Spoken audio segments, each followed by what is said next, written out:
Hey everyone, this is Adrian. We are live from northern Norway and we're having some beautiful aurora tonight. Let me see if the sound is alright. Just a sec, just checking the sound and I'll show you everything all around afterwards. Yeah, sound looks like... Yep, sounds alright. So we're having some beautiful aurora tonight. It's just beginning now. It was a little bit active earlier, but now it looks to be more active because of the solar wind. So yeah, that's very good news. Let me just put on my gloves quickly.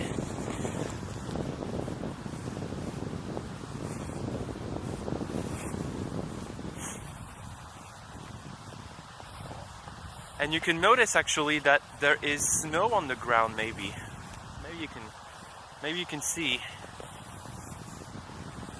that there is a bit of snow. I'm not sure if you can. It's barely visible. Hey everyone, Adrian here from Nightlights Films. We're live from Malongan in northern Norway with some beautiful aurora starting now, kicking off. Hi Terry.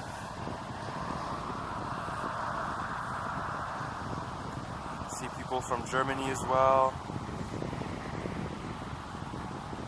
Oh, awesome, Adriana. Awesome.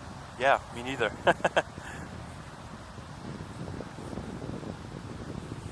So the aurora is just starting now. And solar wind is getting very nice now. So I think we're going to get a good show. It looks like. So let me just take a look at the solar wind again. Yeah, very nice solar wind.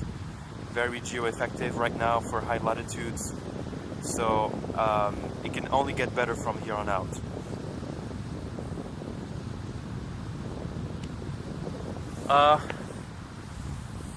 Raccoon, you wonder how the aurora compares in Norway from the one that you got in the UK on May 10th.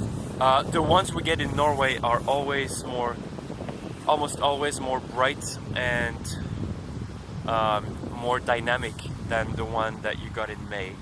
And the reason for this is because it's actually quite complex. I'm probably not going to get into it now.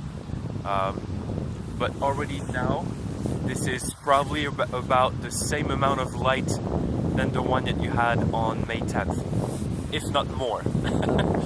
And we have it every night. So I know it's unfair, but yeah, it just happens like this.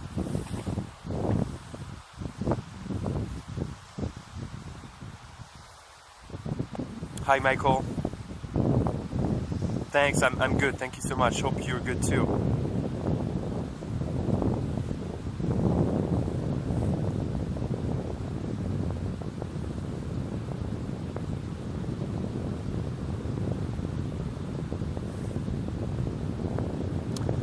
Adriana, you were looking at a place to rent on Malongan. There are tons of small Airbnbs, so if you look on the Airbnb website or booking.com, then you will definitely find some Airbnbs. I know there are several of them. And then you have this resort that we have. It's called Malongan Resorts. Perhaps they have no vacancy, I'm not sure. But you should be able to find somewhere on Malongan. It's a very small peninsula, but we have a lot of small places. We have camping places, but you do need to rent a car if you come on Malongan.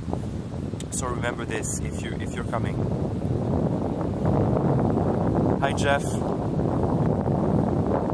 Well, we're supposed to have clouds too, but it's actually clear. Believe it or not, and it's been snowing like crazy for the past days.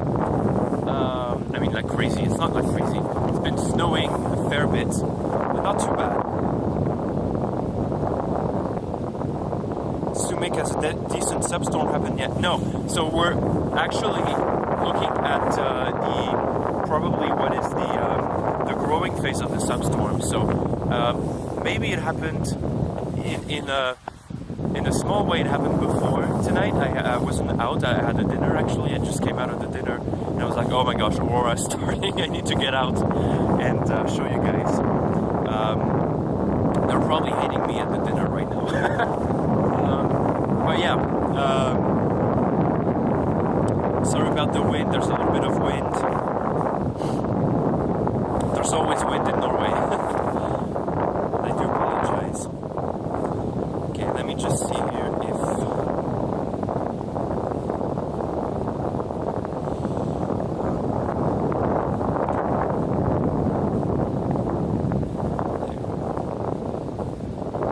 Yeah, it's gonna give me a better idea.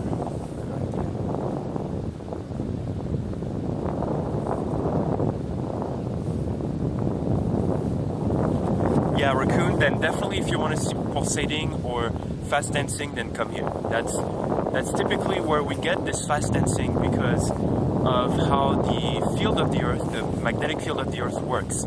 And you cannot or rarely get this fast dancing at mid-latitudes. That by definition, it rarely happens. It has to do with geometry. So I'm not going to explain it now, but it's a bit complex. But yeah, it only tends to happen at high latitudes.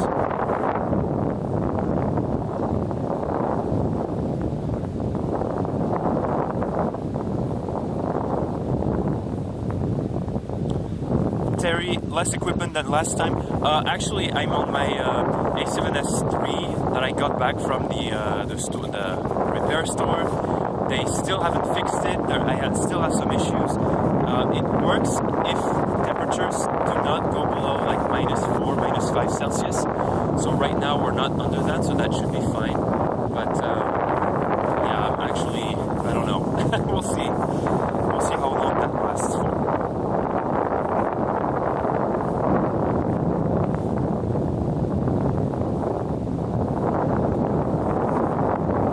Yeah, Sumek, yeah, definitely, yes. And there's also something about the aurora that we get from solar storms, right? So I'm not sure what this is from. I haven't looked at the structure in the solar wind yet. Not sure what it's from. Could be from a CIR, could be from a CME. We don't know yet. It's hard to tell because the structure is still weak, but it's giving us this already. So you see, if a structure is weak in the solar wind, us at high latitude, it just really lights up within, you know, a few minutes. This is the kind of like direct response that we get on the early night side. Although this is the real night side, so it's not as direct as I'm saying. Actually, this is more indirect, but still, maybe within an hour or less than an hour, maybe 30 minutes, we get a response on the night side of the Earth. On the night side magnetosphere, we get this kind of response, and the substorm, the magnetotail, the tail of the magnetic field of the Earth, the comet tail, is starting to respond in terms of substorm, in terms of like explosion. And so now the explosion is in the process of accumulating energy before exploding.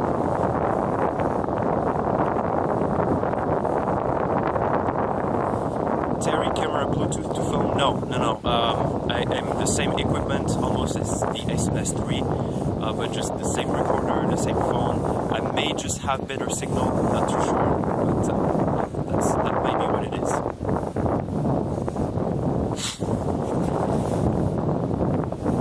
Beautiful band of Aurora.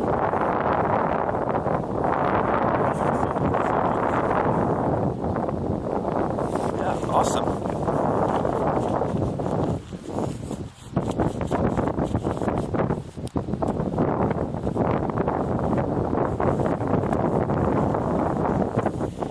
No, actually it's not very windy, it's just that Sony cameras are famous for picking up the wind signal, unfortunately, and my mic, I know I need to replace my mic. My mic is not working at the moment, so I'm using the camera's mic, and it's very sensitive to the slightest breeze, and I do apologize.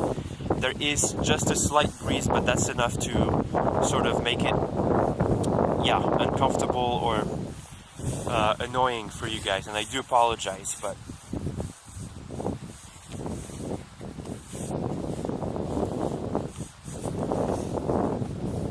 and if it's too annoying for you, then you can just turn off the sound.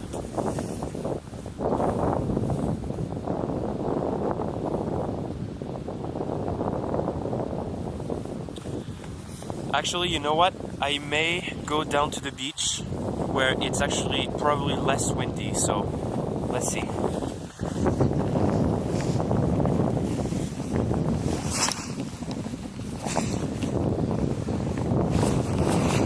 Alright, so I do apologize, it's gonna be a bit choppy with the camera, but I'm headed to the beach now. So that will be a bit shaky. And not straight, but I'm walking with the tripod and the camera to the beach to hopefully get it less windy, because it's could be a bit annoying.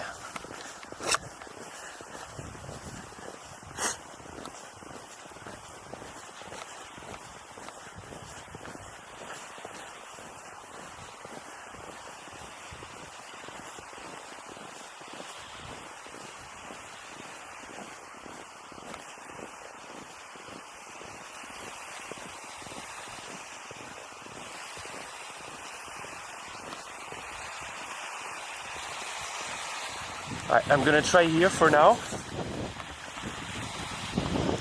and we'll see how things go.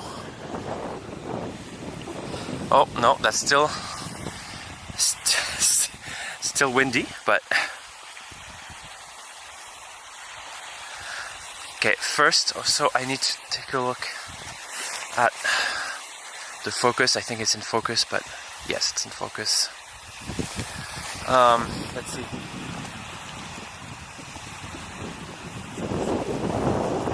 Alright, you know what? I'm gonna go all the way down to the beach. Sorry again, it's gonna be shaky.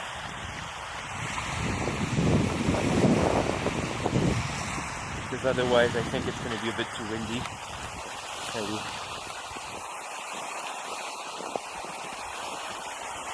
So instead you're gonna have the sound of the sea. There we go. I'm going to try to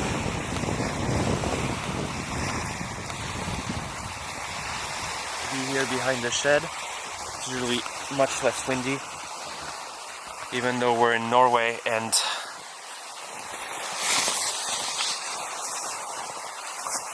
Norway is by definition windy.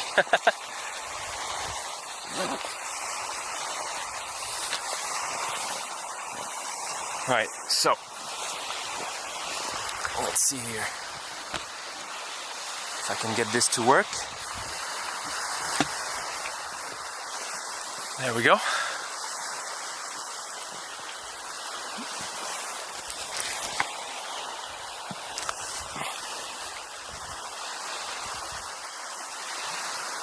There we go. Alright, it should be a bit better with the sound now, I think.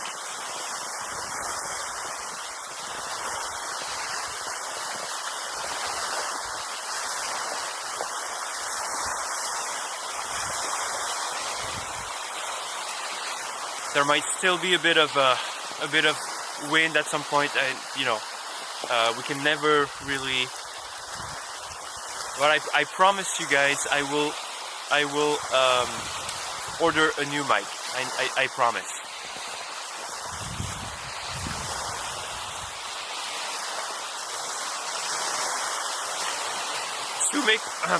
Sumek, do I know from which direction the expansion will start from? Very likely the east, southeast. It always has some southern component when the band is in the south, but it's usually pre-midnight, that's always in the east, and post-midnight, that's most of the time from the west. But it can be anywhere, really. The substorm expansion, on average is on the evening side of midnight. But yeah, it may depend, and especially when we get powerful CMEs, then yeah, definitely that can be really from early evening to late morning.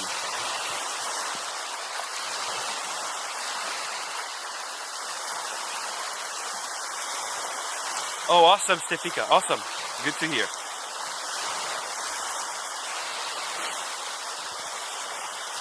Yep, so you see behind me the aurora is brightening up.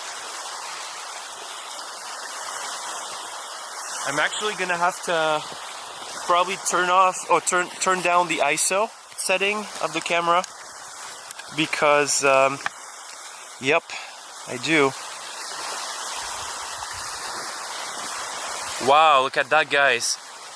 Wow, let me record and let me do this. Wow. Wow, look at this.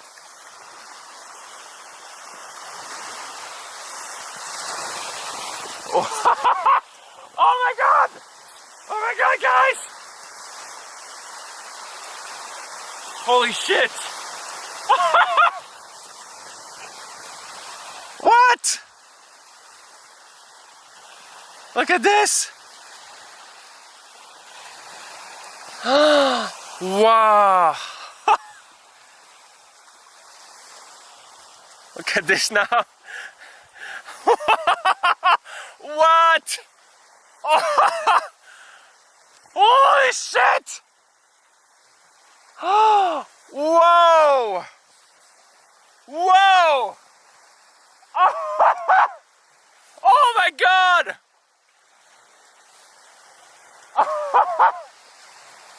What the hell?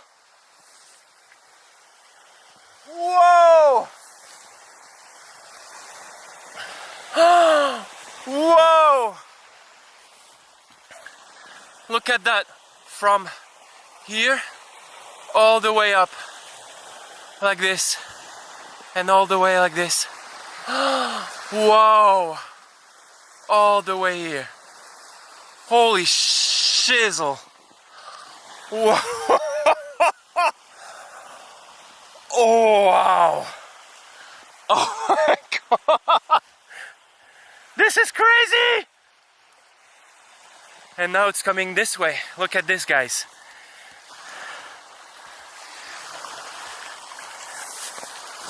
Whoa! Holy shit! Oh wow! Oh! I can't believe it happened so fast. Oh! Look at that on the water.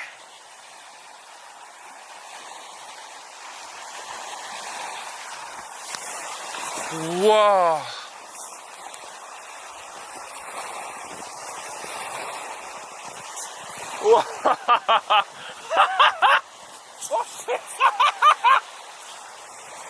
I fell.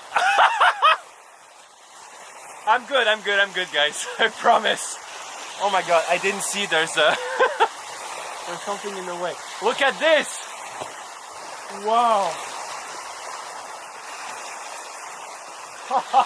It's so bright with the naked eye. Now I can see colors with the naked eye.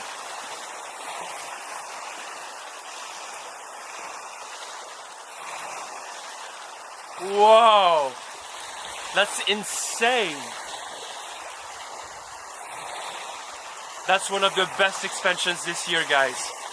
Hands down, in terms of brightness. Not necessarily colors, but brightness, yes. And speed, yes, absolutely. I mean, just look at the speed, it's insane. Wow, and now it begins again behind. Wow, it's all over. I'm not kidding, look at this, guys. Look at over the ocean. Sorry, I should see the sea, not the ocean. Oh my goodness. Whoa.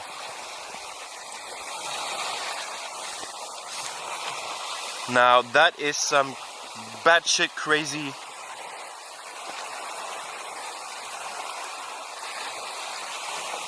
I'll look at the comments afterwards, guys. I need to collect my thoughts and really look where I'm gonna point next, because I'll explain to you how this happens. But basically, when we get an expansion like this, we can get several fronts of expansion. So if it's expanding from the south, which is where I'm pointing right now, this should be over soon.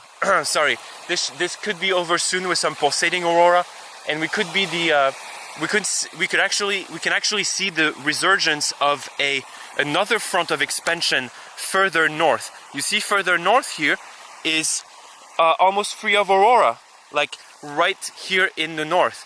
And this is where the expansion now is stopping, and there might be some magnetic layers waiting to reconnect in the tail and really give us another show from there. So thus far, this is the brightest, and you can see how much light it's casting on the fjord. This is just ridiculous. I'm gonna stop the recording here. Oh wow. Alright, so let me come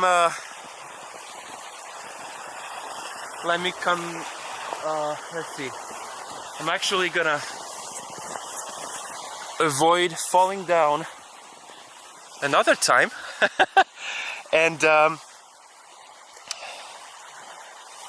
there we go. Wow, look at this view. Look at how much light it's still giving us. It's insane.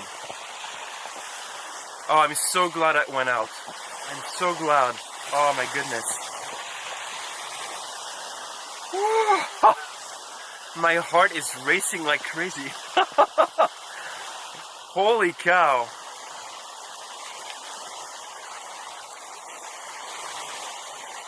So, for those of you who were asking me prior, you know, how does this aurora compare to May 10th? I mean, you can see on my camera what's happening in terms of speed, in terms of brightness. This is 10 times, if not more, better than the May 10th aurora.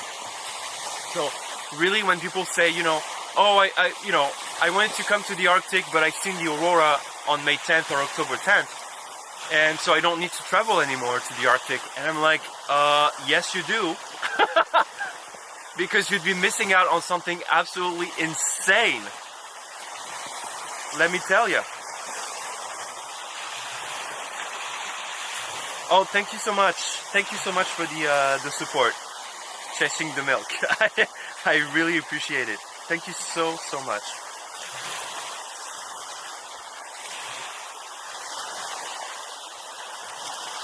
Merci Bérénice. Oh. Mais quel moment. What a show. Oh my goodness. So right now this will likely go into recovery, although it's not 100% sure, because that can do a multitude of things. But I'm hiring the ISO again, because now you can see the aurora is all over the sky, but it's more diffuse, it's less active, and it's really a sign of the recovery phase, which I think we're getting now.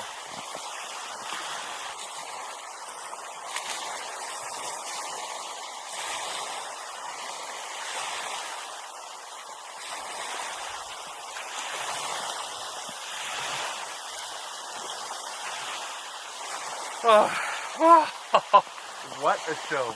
Oh, okay. Now it's starting again in the north, as I was telling you. Look at this.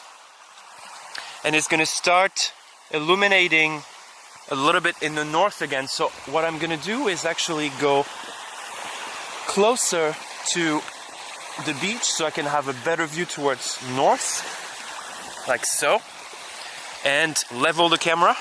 Whoops, sorry about this. And you'll be able to see another expansion front from the north. So the substorm expansion is continuing further, and it's about to begin shortly, I think.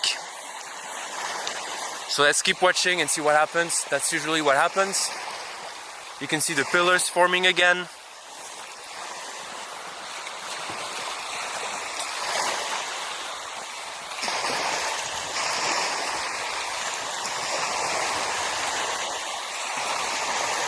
Yeah, pillars forming. Maybe there's not enough energy in the tail to really further the substorm, but I think there is, because I mean the solar wind is quite good. So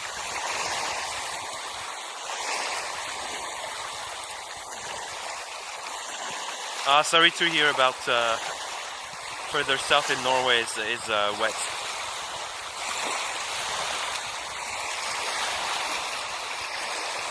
Yeah, Kevin. Okay, so I'm gonna do it live. Actually, this is perfect for me this perfect occasion for me to say, or perhaps I will tell you afterwards, because I think this is starting again now. Yeah, it looks like it's starting. So I'm gonna start the recording, and I'll try to explain to you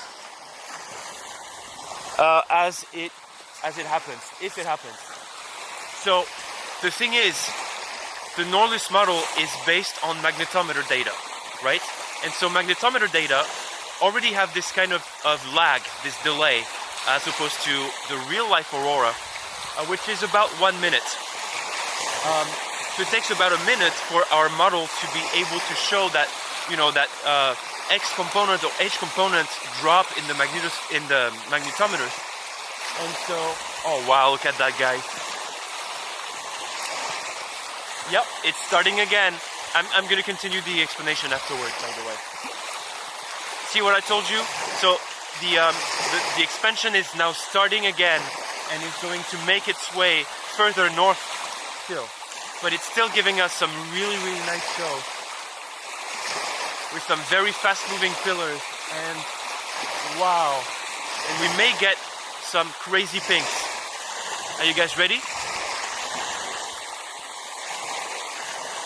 It's already looking super nice. Wow.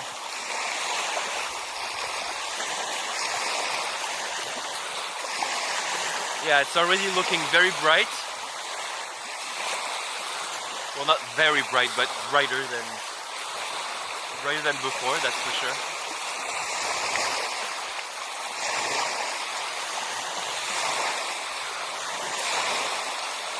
Kevin, hang on, right? Hang on a few minutes. I'm gonna finish the explanation. All right, let me finish now then.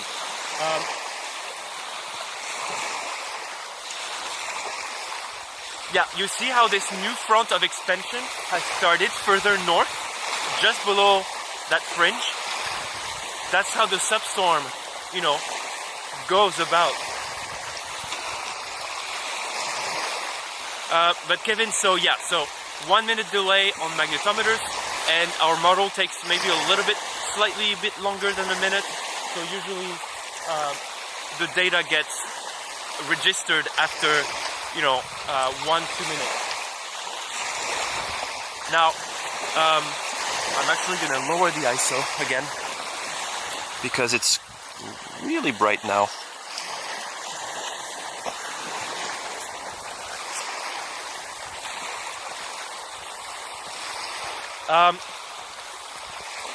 So yes, so a little delay, and but that already exists for magnetometers. So it's not like, you know, there's nothing we can do. This is the best that we can do with the delay that we have. And once you know that our model can, you know, a lot of these types of substorms are very quick. But we still have a lot of substorms that are not that quick. And so our model actually catches up to the aurora, and it can show you actually the brightening in real time before it actually happens. And so that actually makes sense to use the Norway's model to actually anticipate the further expansion, if you will. So this expansion is not a good example because if it was a very, very quick expansion, it looks much like a mix. Actually, it looks like a CIR expansion, CIR substorm, or CIR induced substorm. Wow, look at that on the horizon there. But yeah, these substorms are really quick, or expansions tend to be really quick, and so it's going to be very hard for our model to catch up to this. And very likely you will see the big aurora, right? I mean, just after the video is finished, rewind the video and tell me how long it lasted for. I'm pretty sure it was like 2-3 minutes, not even. So the time that you see the aurora, very likely, or the time that you see the deflection in the magnetometers and in our model, then very likely the aurora will be already like this, like the expansion will have happened. And so it doesn't really make a lot of sense to say our model with this specific substorm can actually anticipate the expansion. But what it can do though is to show you the growth phase, and so you can anticipate the expansion because you know if there's a growth phase, you have good chances to have an expansion, especially if the solar wind is favorable. So, wow, look at this little dancing there on the horizon. All right. It's super nice.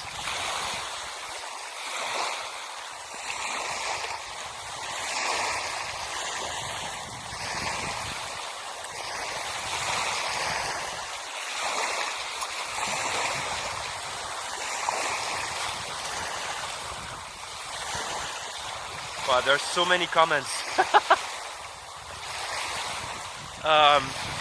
I'll try to catch up to all the comments when I have the time, guys. So just let me finish this expansion and I'll try to rewind a bit and see all the comments. I also tend to get lost in the moment and forget that. All right, let me just finish the recording here. We're still nicely exposed. I'm gonna expose this a little bit more, maybe. All right.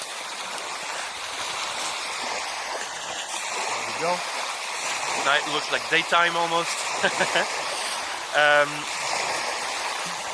All right, let's see.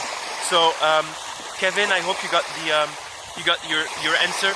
So, our model can definitely be used in many situations, and in many situations it will enable you to anticipate these substorms. But it's not the best tool to use to anticipate. Actually, there isn't any best tool to use to anticipate substorm expansions. There just simply isn't, because it's impossible to predict. But in some rare cases, like tonight, for example, then that's not going to be a good tool to use, especially to monitor like the real-time thing, because you can see the delay is like very narrow. But if you can identify the growth phase, which I did at the start of the stream, then you're all good. You know it's bound to explode. So in fact, our model can be used, because in the past days we've had some feedback saying, oh, the model cannot be used, it's a bit useless. I'm sorry, but this is just the pure transcription of magnetometer data, and magnetometers are definitely not useless for aurora chasing. So just a sec, because it's getting a bit frisky here at the top above head, so it keeps on coming. We may very well get another little dance, so let's see. Yeah, it's still moving, still very active.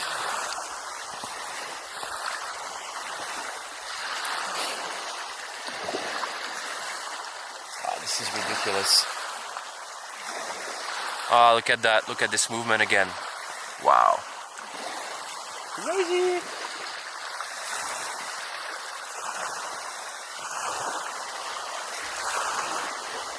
That's just beautiful. Wow.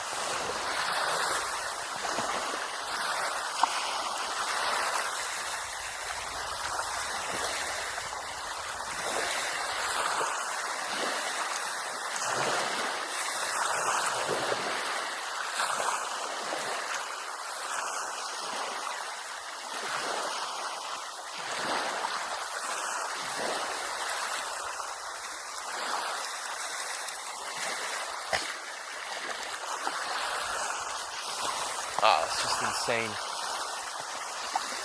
Oh. Wow, what a show, guys. What a show. Just gonna increase the ISO a bit again. Okay, which side is the best now? I think I'm gonna show. I don't know. I'm gonna show the north side still. Still alright. It's not the best, but it's alright. There we go. Yeah.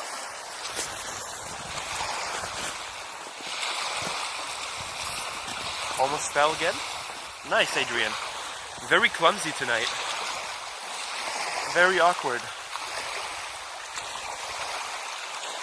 Dan, what camera is being used to film is the Sony SMS3.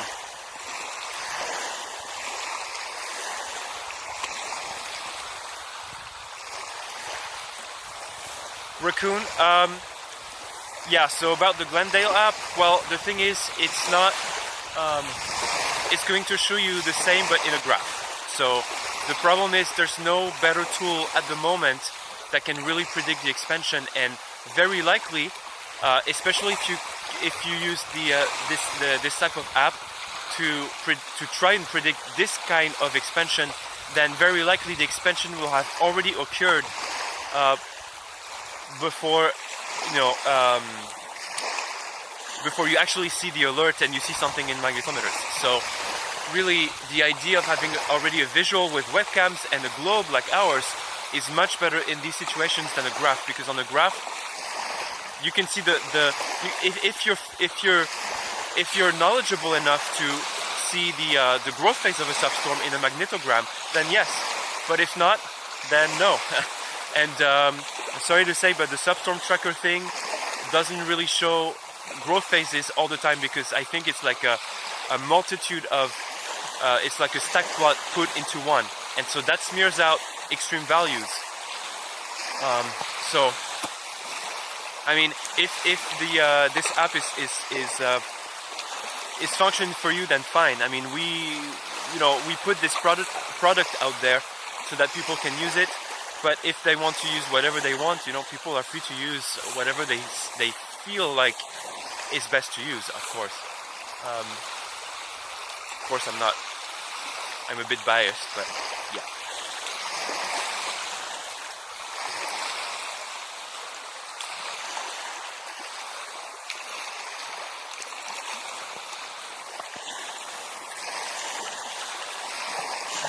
But I have to say, and I'm not scared to say it in public, that there are things in the Glendale app that are simply not true, and scientifically speaking, not true, not accurate.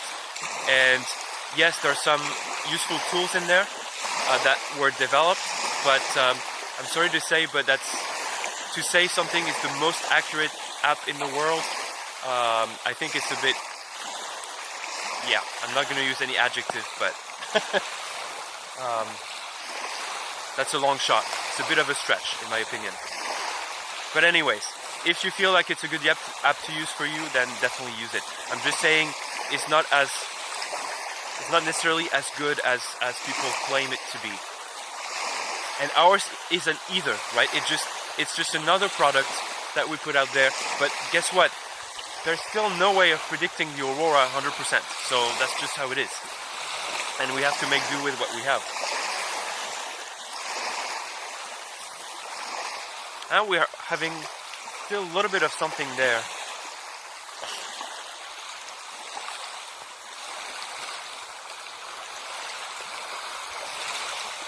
That's awesome tonight. We have a lot of people. Awesome.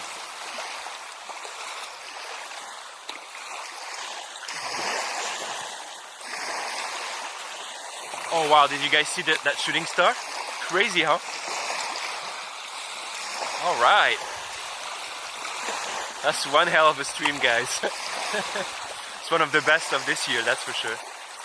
And I'm so happy you were here to watch. Thank you so much, Kevin. Oh wow. You guys' support is unbelievable. That's insane. Thank you so much, you guys. It really means a lot. But Raccoon, this is my biased opinion. I mean, I've been chasing for more than 10 years, and I personally didn't need to use any app, and especially not the Glendale app. But there's definitely tools that I use on an everyday basis. So I actually, with Hugo here in the chat, we made our own app and we remodeled all the tools to put it in a user-friendly way. We created like a dashboard where you can create all the, you can kind of pick from a pool of different apps and widgets like solar wind data, solar wind graphs, solar imagery, like all kinds of space weather related widgets, and build your own stuff. And the Aurora behind me is still going crazy, guys. It's insane. Then we have, of course, the model, which is unique in the world. Like nothing like this exists, unfortunately. And that was like, we wanted to build this because there was a lack of a more visual resource. And of course, we love graphs in space weather, but you know, most people don't like graphs. They like numbers, but these numbers need to be easy to understand. And the graphs, I'm sorry to say, but no matter what graphs are, they're not necessarily easy. You need an explanation, especially space weather. So when people go on our app and they see this map of where the aurora probability is located and with which intensity, then it speaks for itself. They don't need to look at any graphs, and they can confirm with the webcams. That's all we need basically to monitor the auroral activity. So that's why our app is based on this, and this, you know, it's been working so great so far. Of course, there's still discrepancies and errors, like all things. It's you know, it's the model version 1.0, but yeah, it's a work in progress, and we're constantly improving the model. So.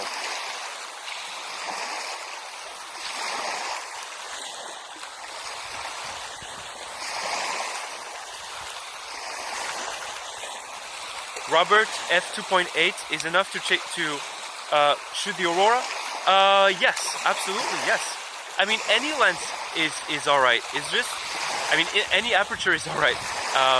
Of course, the higher, the lower the f-stop, and so the higher the wider the aperture, the better. So 2.8 is really great. Of course, it's not the best, but it's great. A lot of my starting lenses were actually 2.8. Now all my lenses are almost, well, not all, but a lot of them. Let's just say 90% of my lenses are less than 2.8 in f number, or native f number, I should say. Oh, thanks, Jeff. I appreciate it. Yes. So A7S III is the camera I'm recording with right now. Yes, absolutely.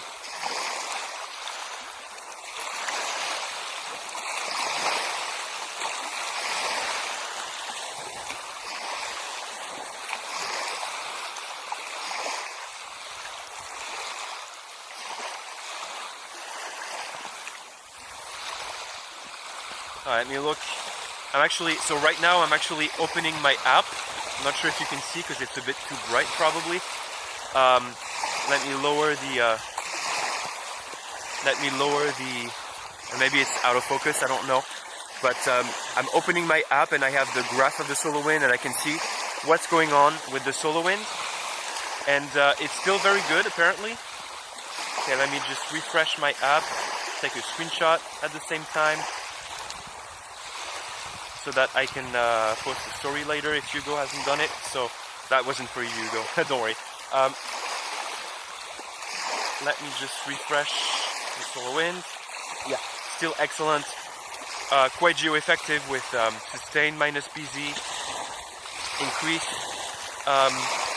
increased density and speed, always at 500 kilometers a second.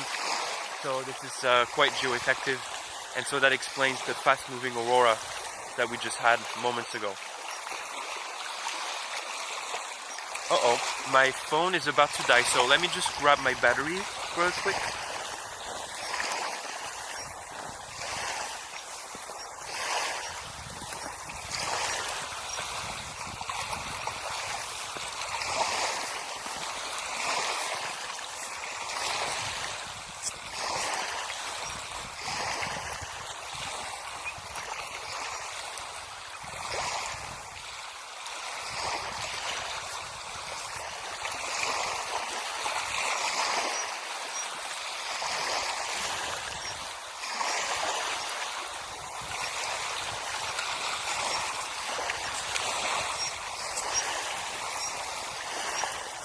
I think there's an animal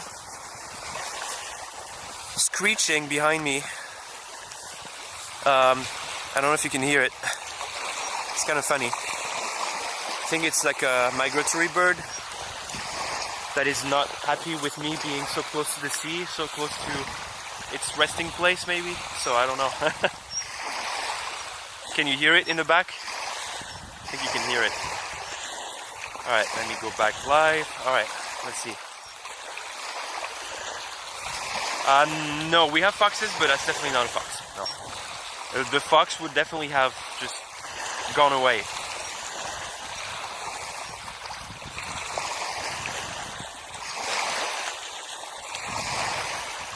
Uh-oh, Neil, thank you. Yes, camera feed is about to die too if it's still cutting out at 48 minutes. Sometimes it depends. It's between 40 and 50, so... But it's about to die, guys. I'm so sorry. Yes, I still haven't found this problem. It's like this. So in a few minutes, maybe